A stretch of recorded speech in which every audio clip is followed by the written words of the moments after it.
Hello everyone, welcome back to DIO-PEACE Motorsport. I want to start this video with a simple question. Why would someone stay awake for 24 hours just to watch cars go around a track? No, seriously. What makes thousands of fans travel across the world, camp beside the circuit for days, and spend the entire weekend watching cars disappear into darkness and reappear at sunrise? A year ago, I honestly didn't understand it either.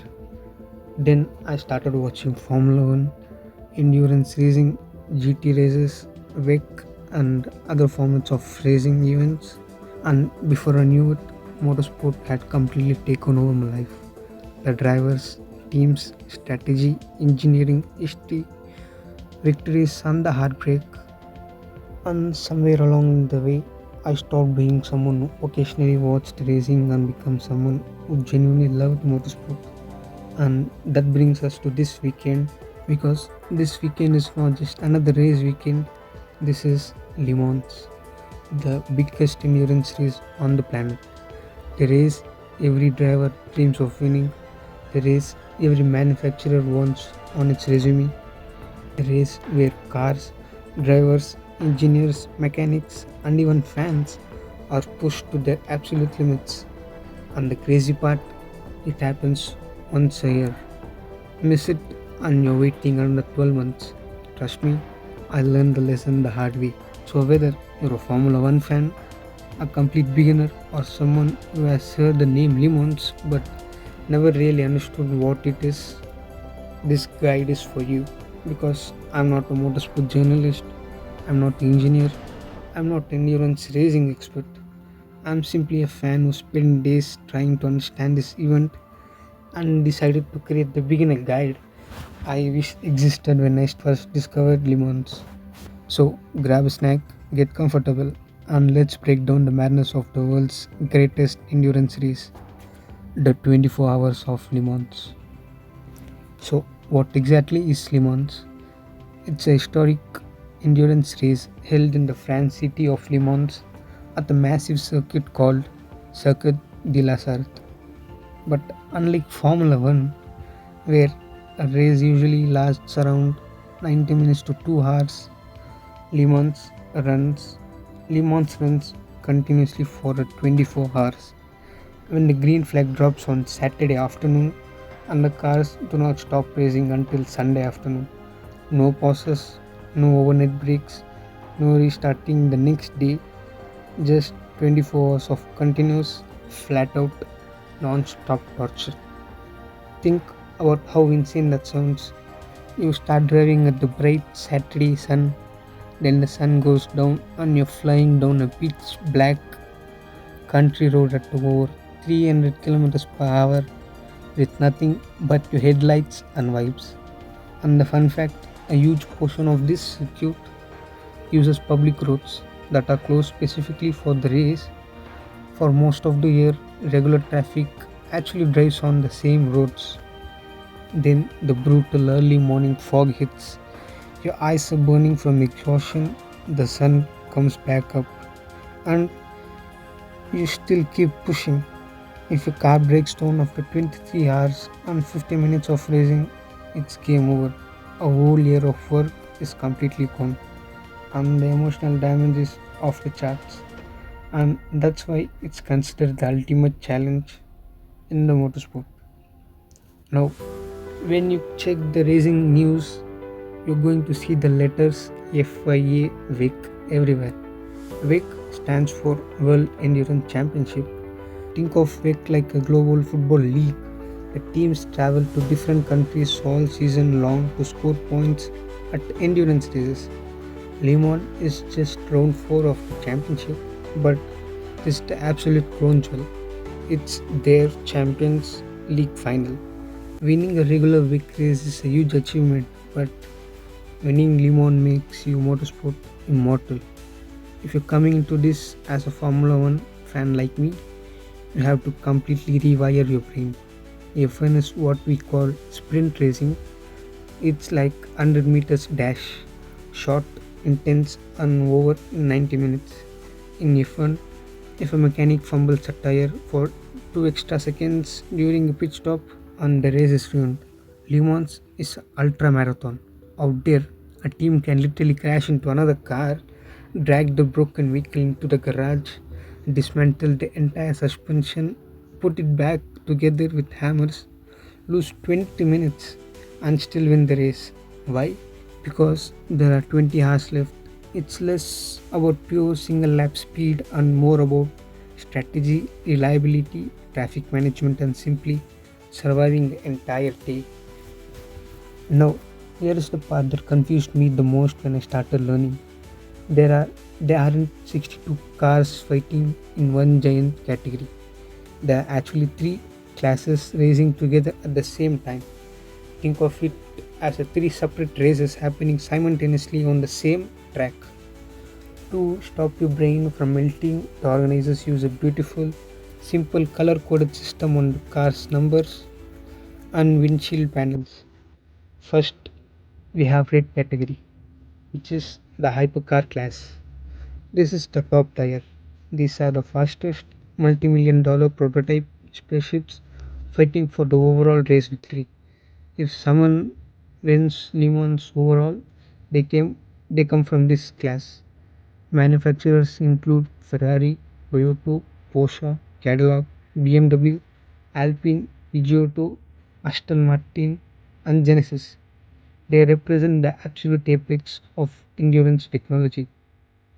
Next come the blue category called LMP2. These are also prototype race cars that look similar to hypercars, but they are designed around the cost control and closer competition. The cars use a standardized chassis and engine package which helps keep the competition close, which means that the machinery is standardized and the racing is incredibly close, competitive, and aggressive. Many future stars develop their career here, and it's a massive fan favorite.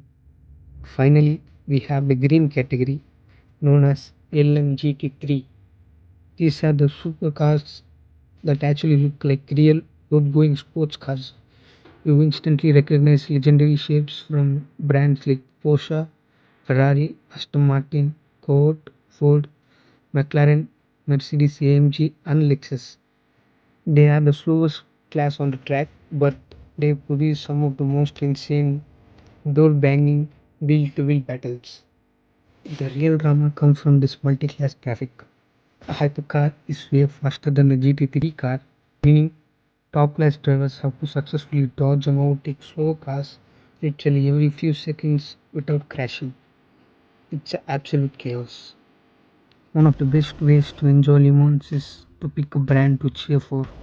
Maybe you're a Ferrari fanboy, maybe you love Porsche, you're backing for Toyota, or maybe you want Cadillac V8 engine to win, or maybe you're cheering for Aston Martin, or maybe you want to root for the Genesis, one of the newest manufacturers joining top level endurance racing. There is no wrong choices. Every manufacturer arrives with a different story, and after a few hours of watching, you will naturally find yourself supporting someone. And because this race carries so much legendary prestige, Formula One drivers constantly show up here to test the metal. When you tune in, you're going to see some of very familiar faces throughout the grid. You're talking about current grid heroes, former podium finishers, and top F1 stars taking on the ultimate challenge. For many of these drivers, winning Le Mans is very bit as prestigious as winning the Formula One Grand Prix, and some dream of holding both trophies, just like a rookie. Another unique rule that surprised me: one driver does not race a full 24 hours alone. This is highly illegal and would end up in total disaster. Most Le Mans entries compete with a three drivers lineup. They take turns driving in the blocks called stints that usually lasts around 2 to 3 hours of racing before handing the car over to a teammate. So, while driver A is sweating bullets on the track at 4 am, driver B may be in garage eating of giant balls of pasta for energy, and driver C is tucked into a tiny bed inside a shipping container trying to sleep through 120 decibel of roaring engine noise. So managing driver's fatigue is just as important as managing your fuel and tires. Le Mans isn't won by one superstar, it's won by an entire team. Alright, so how do you actually watch this live? Because viewers tune in from all over the world in different time zones. The absolute best move is to check the official Le Mans on FIA WEC website. They provide the latest, most accurate schedules, regional broadcasting channels, and live timing options tailored specifically to where you live. Now, let me give you a crucial piece of advice, friend to friend. Do not try to watch all 24 hours straight. Seriously, don't do it. You will pass out on your floor, hallucinate headlights, and completely ruin your Sunday. Endurance racing isn't like Formula 1, where you stay glued to the screen every second. It's an experience, it's a vibe you live, running in the background while you live your life. This is my official rookie watching blueprint. Definitely tune in for the race start on Saturday to see the glorious madness of over 62 cars roaring into turn 1. Stick around for a couple of hours to watch the beautiful sunset over France. Then, before you go to sleep, try to watch a couple of laps in the darkness. Then, go to sleep, wake up on Sunday morning, grab a coffee, and turn the stream back on to check the absolute chaos that happened during the night. Because, trust me, the leaderboard always shuffles in the dark. Finally, make sure you firmly back on the couch for the final hours leading up to the finish of Sunday when the tension becomes unbelievable. You never know when a mechanical problem arrives, a rain showers, or a dramatic overtake will change everything in a matter of minutes. I will leave the official Le Mans website and FIA website's link in the description so you can check the schedules, timings, and entry lists and live race information yourself. So that's it. You officially know enough to enjoy your first 24 hours of Le Mans. Honestly, I'm still learning too. And a year ago, I barely understood what Le Mans was. But today, I'm sitting and making an entire beginner guide because motorsport somehow become one of the biggest passions of my life. That's what makes this sport so special. Nobody starts by understanding everything. You don't need to know every regulations. You don't need to understand balance of performance. You don't need to memorize fuel strategies, tire compounds, or technical rule books. You just need to show up, watch the race, pick a car or a driver or a team, and let the sport do the rest. Because somewhere during these 24 hours, you're going to witness something unforgettable. Maybe a comeback, a heartbreak, a mechanical failure, a sunrise over the Circuit de la Sarthe, or maybe a team making history. That's the magic of Le Mans, and that's why people keep coming back every single year. For me, this will be my first time properly experiencing the entire event live. So, if you're watching this as a beginner, just know you're not alone. We will be discovering this together. I'll be following the race all weekend, checking the timing screens, watching the battles, celebrating the winners, and probably stressing myself out over strategy calls just like everyone else.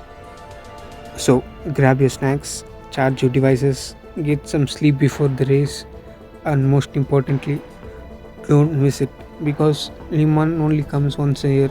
Miss it, and you have to wait another 12 months. So, if you enjoyed this guide, consider subscribing to DIO-PEACE Motorsport and joining the garage. And let me know down in the comments which manufacturers, teams, or driver you're supporting this year. I'll genuinely love to know. Thank you so much for watching, guys. Enjoy the 24 hours of Le Mans. Enjoy the madness, and I will see you all on the race weekend. Peace.